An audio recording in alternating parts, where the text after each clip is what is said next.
మదిలోని భావనే నీవిలా చూడగా హృదయమందు తాపమే కరిగి కరిగి పోయేగా బాబా మదిలోని భావనే నీవిలా చూడగా హృదయమందు తాపమే నీవిలా చూడగా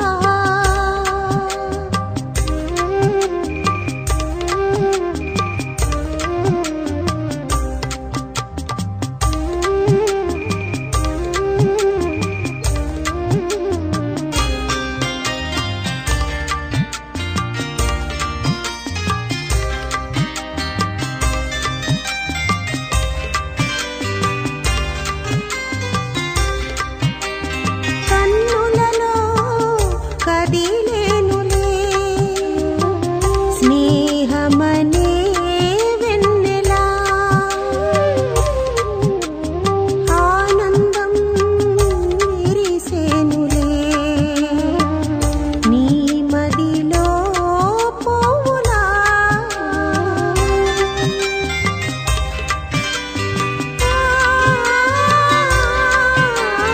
కన్నులలో కదిలేనులే స్నేహమనే వెన్నెలా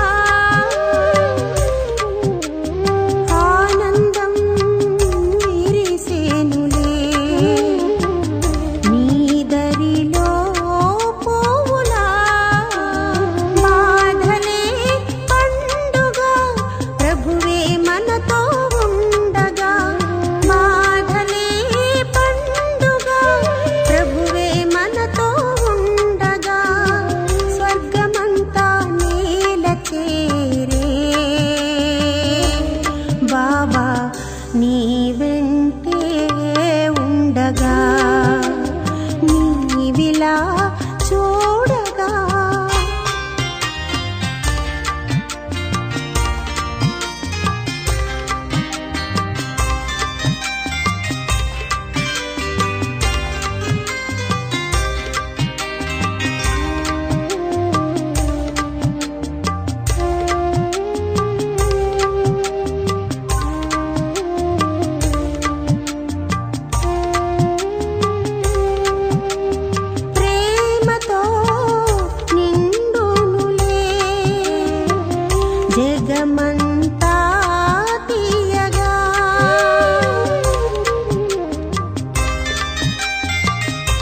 ఓం శాంతి.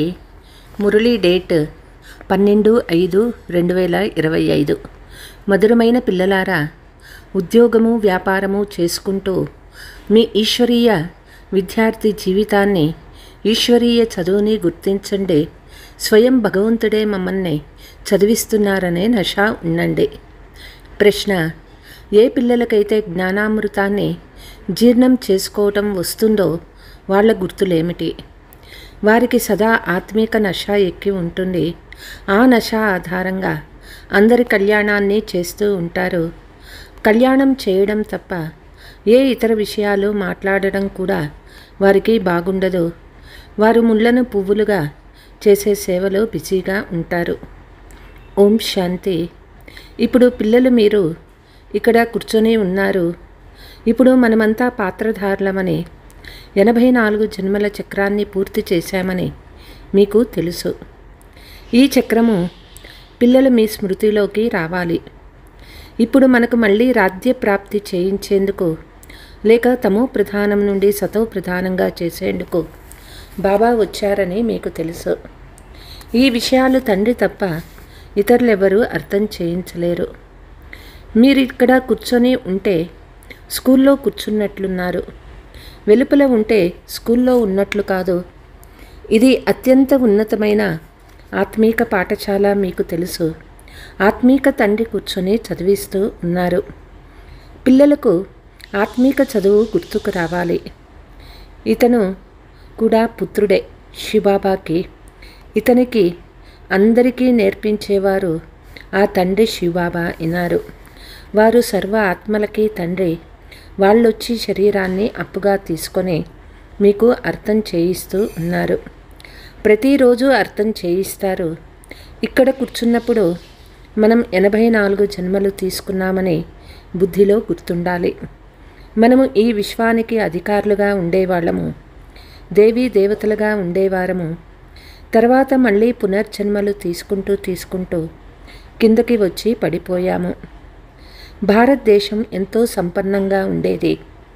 అదంతా స్మృతిలోకి వచ్చింది. ఇది భారతదేశపు కథే. ఇందులో మీ కథ కూడా ఉంది. స్వయాన్ని మర్చిపోకండి. మనం స్వర్గంలో రాజ్యపాలన చేసేవాళ్ళము. తర్వాత 84 జన్మలు తీసుకోవలసి వచ్చింది. ఇది రోజంతా స్మృతిలోకి తెచ్చుకోవాలి. ఉంటుంది. ఉద్యోగ వ్యాపారాలు చేస్తూ ఉన్న చదువు గుర్తుండాలి కదా. మనం విశ్వానికి అధికారులుగా ఉండి తర్వాత ఎలా కిందకి దిగుతూ వచ్చామో గుర్తుంచుకోవటం చాలా సహజము. ఈ స్మృతి ఎవరికీ ఉండదు. ఆత్మ పవిత్రంగా లేనందున స్మృతి జారిపోతుంది. మనల్ని చదివించేది భగవంతుడనే స్మృతి జారిపోతుంది. మనము బాబా విద్యార్థులము, తండ్రి స్మృతిలో ఉండండి అంటూ ఉంటారు. తండ్రి మనల్ని చదివించి ఇలా తయారు చేస్తూ ఉన్నారు. రోజంతా ఈ స్మృతి వస్తూ ఉండాలి. భారతదేశం అలా ఉండేది కదా. తండ్రి స్మృతి ఇస్తూ ఉన్నారు. మనమే దేవీ దేవతలుగా ఉండేవాళ్ళము. ఇప్పుడు మళ్ళీ మనమే అసురులుగా అయ్యాము. ఇంతకుముందు మీ బుద్ధి కూడా అసురుగానే ఉండేది. ఇప్పుడు తండ్రి వచ్చి మీకు ఈశ్వరీయ బుద్ధి ఇచ్చారు. అయినా కొంతమంది బుద్ధిలో కూర్చోదు, మరిచిపోతారు. తండ్రి ఎంతగానో నష ఎక్కిస్తారు. మీరు మళ్ళీ దేవతలుగా అవుతారు కనుక ఆ నష ఉండాలి కదా. మనము మన రాజ్యాన్ని తీసుకుంటూ ఉన్నాము. మనము మన రాజ్యాన్ని పరిపాలన చేస్తాము. ఇంత చెప్తూ ఉన్నా కొంతమందికి కొద్దిగా కూడా నష ఎక్కదు. జ్ఞాన అమృతం జీర్ణమే కాదు. ఎవరికైతే నష ఎక్కి ఉంటుందో వారు ఎవరికైనా కళ్యాణం చేయడం గురించి తప్ప ఏ ఇతర మాటలు మాట్లాడటం కూడా వారికి నచ్చదు. పుష్పాలుగా చేయు సేవలోనే తత్పరులై ఉంటారు. మనం మొదట పువ్వులుగా ఉండేవాళ్ళము. తర్వాత మాయ ముళ్ళుగా చేసేసింది. ఇప్పుడు మళ్ళీ పువ్వులుగా అవుతూను. ఈ విధంగా మీలో మీరే మాట్లాడుకోవాలి. నషాలో ఉండి మీరు ఎవరికి అర్థం చేయించినా వారికి వెంటనే బాణం తగులుతుంది. భారతదేశం ఈశ్వరీని తోటగా ఉండేది. ఇప్పుడు పతితమైపోయింది. మనమే ఈ విశ్వానికంతా యజమానులుగా ఉండేవాళ్ళము. ఇది ఎంత గొప్ప విషయము. ఇప్పుడు మళ్ళీ మనమెలా అయిపోయాము, ఎంత పడిపోయాము. ఇది మనం కింద పడి పైకి ఎక్కే నాటకము. ఈ కథను తండ్రి కూర్చొని వినిపిస్తూ ఉన్నారు. ఇది సత్యమైనది, అది అసత్యమైనది, ఇది సత్యమైనది. వారు సత్యనారాయణ కథను వినిపిస్తారు. అయితే మనం ఎలా ఉన్నతము పతనమైపోతామో అర్థము చేసుకోరు. తండ్రి సత్యమైన సత్యనారాయణ కథను వినిపించారు. రాధ్యాన్ని ఎలా పోగొట్టుకున్నారో అదంతా మీపైనే ఆధారపడి ఉంది. మనం తండ్రి నుండి ఇప్పుడు రాధ్యాన్ని ఎలా తీసుకుంటున్నామో ఆత్మకు తెలిసింది. ఇక్కడ తండ్రి మనల్ని అడిగితే నషా ఉంది బాబా అని అంటారు. అయితే బయటికి వెళ్ళగానే నషా కొంచెం కూడా ఉండదు. చేతులేమో ఎత్తుతారు, కానీ నడివడికలు ఎలా ఉన్నాయంటే నషా నిలవదు. పిల్లలకి తెలుసు, ఫీలింగ్ అయితే వస్తుంది కదా. తండ్రి పిల్లలకి స్మృతి ఇస్తూ ఉన్నారు. పిల్లలారా, నేను మీకు రాధ్యాధికారం ఇచ్చాను, మీరు పోగొట్టుకున్నారు. మీరు కిందకి దిగుతూ వచ్చారు. ఎందుకంటే ఇది పైకి ఎక్కి మళ్ళీ కిందకు దిగే నాటకము. ఈరోజు రాజులుగా ఉంటారు, రేపు వారిని దించేస్తారు. వార్తాపత్రికలలో ఇలాంటి విషయాలు చాలా వేస్తారు. వారికి ఉత్తరం రాస్తే కొంచెమైనా అర్థం చేసుకుంటారు. ఇది నాటకమని గుర్తున్నా సదా సంతోషంగా ఉండగలరు. ఇప్పటికీ 5000 సంవత్సరాల క్రితం శివబాబా వచ్చి రాజయోగాన్ని నేర్పించారనే బుద్ధిలో గుర్తుండాలి. అప్పుడు యుద్ధం జరిగింది. ఇప్పుడు ఈ సత్యమైన విషయాలన్నీ తండ్రి వినిపిస్తూ ఉన్నారు. ఇది పురుషోత్తమ యుగము. కలియుగం తర్వాత పురుషోత్తమ యుగం వస్తుంది. కలియుగాన్ని పురుషోత్తమ యుగమని అనరు, సత్యయుగాన్ని కూడా అలా అనరు. ఆసురీ సాంప్రదాయము, దైవీ సాంప్రదాయాల మధ్య ఈ సంగమయుగం ఉంది. ఇందులో పాత ప్రపంచము కొత్త ప్రపంచంగా తయారవుతుంది. కొత్త దాని నుండి పాతదిగా అయ్యేందుకు ఒక కల్పమంతా పట్టింది. ఇప్పుడు ఇది సంగమయుగము. సత్యయుగంలో దేవీ దేవత రాధ్యం ఉండేది. ఇప్పుడు అది లేనే లేదు. వేరే ఇతర అనేక ధర్మాలు వచ్చేశాయి. ఇదంతా మీ బుద్ధిలో ఉంటుంది. 6-8 నెలలు 12 నెలలు చదువుకున్న తర్వాత పడిపోయేవారు చాలామంది ఉన్నారు. ఫెయిల్ అయిపోతారు. భలే పవిత్రంగా అవుతారు, కానీ చదువుకోకుంటే చిక్కుకుంటారు. కేవలం పవిత్రత ఒక్కటే పని చేయదు. సన్యాసీలు కూడా చాలామంది పవిత్రంగా ఉన్నారు. తర్వాత సన్యాస ధర్మాన్ని వదిలి వివాహాలు చేసుకొని గృహస్థులుగా అవుతారు. ఇప్పుడు తండ్రి పిల్లలకు అర్థం చేయిస్తూ ఉన్నారు. మీరిప్పుడు స్కూలులో కూర్చొని ఉన్నారు. మనం రాధ్యాన్ని ఎలా పోగొట్టుకున్నాము, ఎన్ని జన్మలు తీసుకున్నాము మీ స్మృతిలో ఉంది. ఇప్పుడు విశ్వానికి అధికారులుగా అవ్వండి. తండ్రి మళ్ళీ చెప్తూ ఉన్నారు. తప్పకుండా పవిత్రంగా అవ్వాలి. ఎంత ఎక్కువగా స్మృతి చేస్తారో అంత పవిత్రమవుతూ ఉంటారు. ఎందుకంటే బంగారంలో ఏర్పడిన మలినాలు ఎలా తొలుగుతాయి. ఆత్మలైన మనము సతో ప్రధానంగా 24 క్యారెట్ల బంగారంగా ఉండేవాళ్ళము. తర్వాత దిగజారుతూ దిగజారుతూ ఈ గతి పట్టింది. మనమెలా అయిపోయామో పిల్లలు మీ బుద్ధిలో ఉంది. మేము ఎలా ఉండేవాళ్ళమో తండ్రి అయితే అనరు కదా. మనుషులైన మీరే దేవతలుగా ఉండేవారమని అంటారు. భారతదేశానికి మహిమ ఎంతో ఉన్నది. భారతదేశానికి ఎవరు వస్తారో, ఏ జ్ఞానం ఇస్తారో ఎవరికీ తెలియదు. ముక్తిదాత ఎప్పుడు వస్తారో తెలియాలి కదా. భారతదేశం ప్రాచీనమైనదనే మహిమ చేయబడుతుంది. భారతదేశంలోనే అవతరించి ఉంటారు. అందుకే వారి జయంతిని భారతదేశంలోనే జరుపుకుంటారు. తండ్రి తప్పకుండా ఇక్కడే వస్తారు. భగీరథుడు అని కూడా అంటారు. కాబట్టి మానవ శరీరంలోనే వచ్చి ఉంటారు కదా. మళ్ళీ గుర్రపు రథాన్ని కూడా చూపించారు. ఎంత తేడా ఉన్నది. కృష్ణుడు రథంపై కూర్చున్నట్లు చూపించారు. నా గురించి ఎవ్వరికీ తెలియదు. బాబా ఈ రథంలో వస్తారని, ఇతను భాగ్యశాలి రథం అంటారు. ఇప్పుడు మీకు తెలుసు. బ్రహ్మాసో విష్ణు చిత్రంలో చాలా స్పష్టంగా ఉంది. త్రిమూర్తులపై శివుడు ఉన్నాడు. ఆ శివుని పరిచయాన్ని ఎవరిచ్చారు? బాబానే తయారు చేయించారు కదా. బాబా ఈ బ్రహ్మరథంలో వచ్చారని ఇప్పుడు మీకు తెలుసు. బ్రహ్మ నుండి విష్ణువు, విష్ణువు నుండి బ్రహ్మ. 84 జన్మల తర్వాతే విష్ణువు బ్రహ్మగా అవుతారని విషయం ఎక్కడ? 1 సెకండులో బ్రహ్మ నుండి విష్ణువుగా అయ్యే మాట ఎక్కడ? ఈ విషయాలన్నీ పిల్లలకు అర్థం చేయించబడ్డాయి. ఇవన్నీ బుద్ధిలో ధారణ చేయాల్సిన అద్భుతమైన విషయాలు కదా. మొట్టమొదట తండ్రి పరిచయాన్ని అర్థం చేయించవలసి ఉంటుంది. భారతదేశం స్వర్గంగా ఉండేది. స్వర్గ రచయిత అయిన తండ్రి స్వర్గాన్ని తయారు చేసి ఉంటారు. ఈ చిత్రం చాలా ఫస్ట్ క్లాస్గా ఉంది. ఈ చిత్రంపై అర్థం చేయించేందుకు ఆసక్తి ఉంటుంది. తండ్రికి కూడా ఆసక్తి ఉంది. సేవా కేంద్రాలలో కూడా ఇలా అర్థం చేయిస్తూ ఉంటారు. ఇక్కడైతే తండ్రి ప్రత్యక్షంగా ఉన్నారు. తండ్రి కూర్చొని ఆత్మలకు అర్థం చేయిస్తారు. తండ్రి కూర్చొని అర్థం చేయించేందుకు, ఆత్మలు అర్థం చేయించేందుకు వ్యత్యాసం ఉంటుంది. అందుకే సన్ముఖంలో వినేందుకు వస్తారు. పదే పదే పిల్లలు పిల్లలు అని అనగలిగిన వారు ఒక తండ్రే.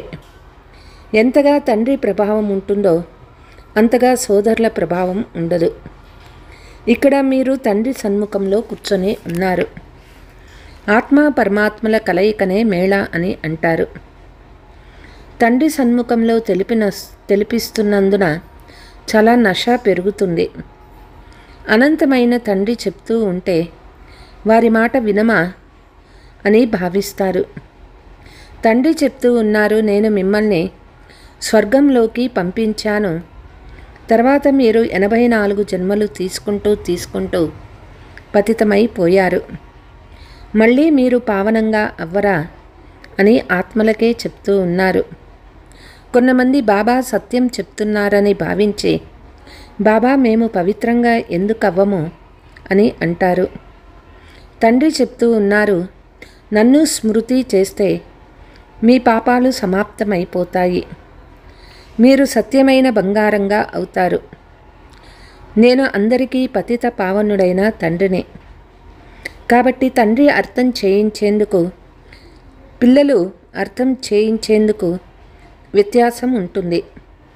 ఎవరైనా కొత్తగా వచ్చారనుకోండి, అందులో కూడా ఎవరైతే ఇక్కడికి చెందిన పువ్వులుగా ఉంటారో వారికి వెంటనే టచ్ అవుతుంది.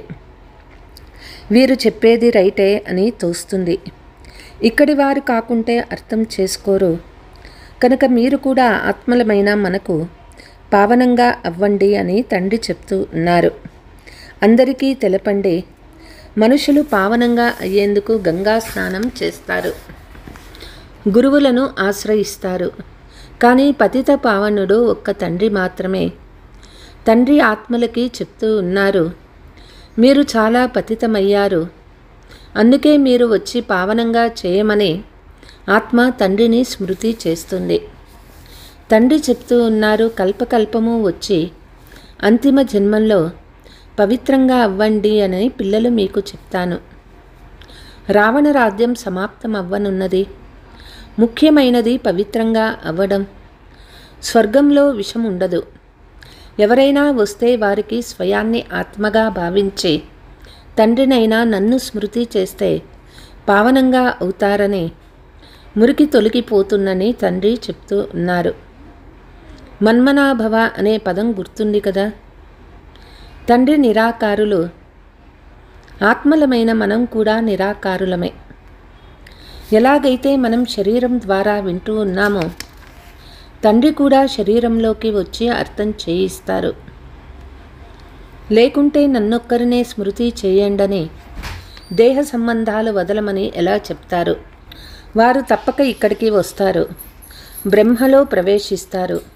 ఇక్కడ ఇప్పుడు ప్రాక్టికల్గా ప్రజాపిత ఉన్నారు. ఇతని ద్వారా మాకు తండ్రి ఇలా చెప్తూ ఉన్నారు, మేము బేహద్దు తండ్రి చెప్పేదే అంగీకరిస్తాము, వారు పావనంగా అవ్వండి అని అంటూ ఉన్నారు. పతితత్వంను వదిలేయమని చెప్తూ ఉన్నారు. పాత దేహాభిమానాన్ని వదిలేయండి. నన్ను స్మృతి చేస్తే అంతుమతి సోగతి అయిపోతుంది. మీరు లక్ష్మీనారాయణులుగా అవుతారు. తండ్రి నుండి విముఖులుగా చేసే ముఖ్యమైన అవగుణం పరస్పరంలో పరచింతన చేయడం, చెడు మాటలు వినడం, వినిపించడం. చెడు మాటలు వినకండనే తండ్రి ఆదేశిస్తారు. వీరి మాటలు వారికి, వారి మాటలు వీరికి వినిపించే చెడు సంస్కారం పిల్లలలో ఉండరాదు. ఈ సమయంలో ప్రపంచంలోని వారందరూ విపరీత బుద్ధి కలవారిగా ఉన్నారు. ఒక్క రాముని మాటలు తప్ప ఇతర ఏ మాటలు వినిపించినా దానిని మోసము, చెడు అని అంటారు. ఇప్పుడు ఇవన్నీ వదిలేయమని తండ్రి చెప్తూ ఉన్నారు. ఆత్మలందరికీ తెలపండి, ఓ సీతలారా, మీరు ఒక్క రామునితో యోగము జోడించండి. మీరు సందేశకులు కనుక తండ్రి నన్ను స్మృతి చేయమని చెప్తూ ఉన్నారని సందేశం ఇవ్వండి చాలు.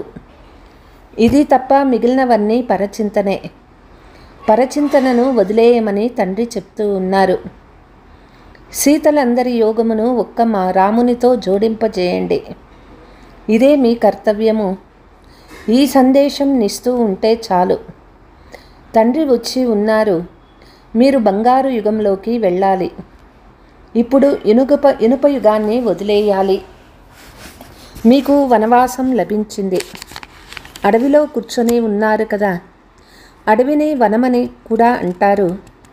కన్యకు వివాహమైతే వనంలో కూర్చోబెడతారు. ఆ తర్వాత మెహల్కి వెళ్తుంది. మీరు కూడా అడవిలో కూర్చొని ఉన్నారు. ఇప్పుడు అత్తవారింటికి వెళ్ళాలి. పాత శరీరాన్ని వదిలేయాలి. ఒక్క తండ్రిని మాత్రమే స్మృతి చెయ్యండి. ఎవరికైతే వినాశకాలంలో ప్రీతి బుద్ధి ఉంటుందో వారు మెహల్లోకి వెళ్తారు. మిగిలిన విపరీత బుద్ధి గలవారంట అడవికి వెళ్తారు.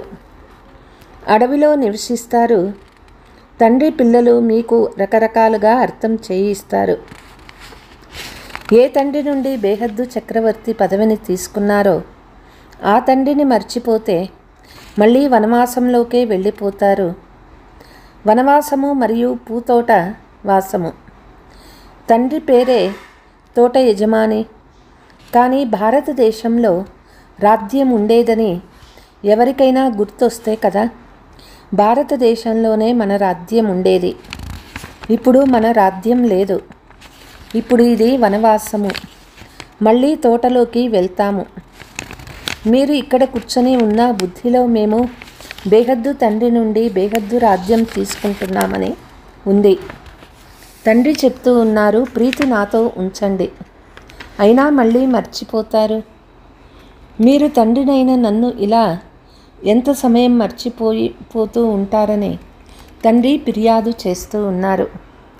అలాగైతే బంగారు యుగంలోకి ఎలా వెళ్తారు? మేము ఎంత సమయం తండ్రిని స్మృతి చేస్తూ ఉన్నామని స్వయాన్ని ప్రశ్నించుకోండి. మనస్ము యోగ అగ్నిలో పడి ఉన్నట్లున్నాము. దీని ద్వారా వికర్మలు వినాశం అవుతాయి. ఒక్క తండ్రితోనే ప్రీతి బుద్ధి ఉండాలి. వారు అందరికంటే ఫస్ట్ క్లాస్ అయిన ప్రియుడు. వాళ్ళు మనల్ని కూడా ఫస్ట్ క్లాస్గా చేస్తాడు. థర్డ్ క్లాస్లో మేకల వలె ప్రయాణం చేయడం ఎక్కడ? ఎయిర్ కండిషన్లో ప్రయాణం చేయడం ఎక్కడ? ఎంత వ్యత్యాసము! ఇదంతా విచార సాగర మతనం చేస్తూ ఉంటే మీకు చాలా ఆనందంగా ఉంటుంది. ఈ బాబా కూడా నేను కూడా తండ్రిని స్మృతి చేసేందుకు చాలా తల బాదుకుంటాను. రోజంతా ఆలోచనలు చేస్తూనే ఉంటాను. పిల్లలు మీరు కూడా ఈ శ్రమ చేయాలి. అచ్చా मीठे मीठे सिकीलते बच्चों प्रति मात पिता बाप दादा का याद प्यार और गुड मॉर्निंग. रूहानी बाप की रूहानी बच्चों को नमस्ते. हम रूहानी बच्चों की रूहानी मात पिता बाप दादा को याद प्यार गुड మార్నింగ్ నమస్తే నమస్తే. ధారణ. ఎవరికైనా ఒక్క రాముని మాటలు తప్ప ఏ విషయాలు వినిపించరాదు. ఒకరి మాటలు ఇతరులకు వినిపించటను, పరచింతన చేయటను కుటిలం అని అంటారు. దానిని వదిలేయాలి. తండ్రి ఒక్కరితోనే ప్రీతిని ఉంచాలి. దేహాభిమానాన్ని వదిలి ఒక్క తండ్రి స్మృతి ద్వారా స్వయాన్ని పావనంగా చేసుకోవాలి. వరదానము: ఇముడ్చుకునే శక్తి ద్వారా రాంగును కూడా రైటుగా చేసుకునే విశ్వ పరివర్తక్ భవ.